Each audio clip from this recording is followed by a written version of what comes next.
पंछी प्यार का प्रतीक होते हैं क्योंकि वो प्रकृति में पूरी तरह से आजाद होते हैं। पक्षी हो या इंसान, जब उन्हें प्यार होता है तो वो जोड़े में रहते हैं।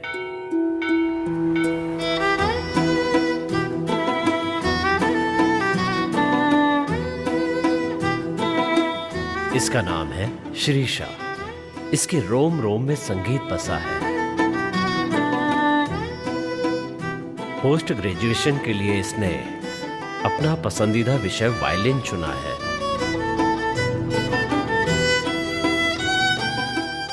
पर दूसरी तरफ इसके पिता इसकी शादी करना चाहते हैं। इसलिए शिरीषा ने अपने पिता से ये वादा किया है कि वो अपना पसंदीदा वायलिन का कोर्स पूरा करने के बाद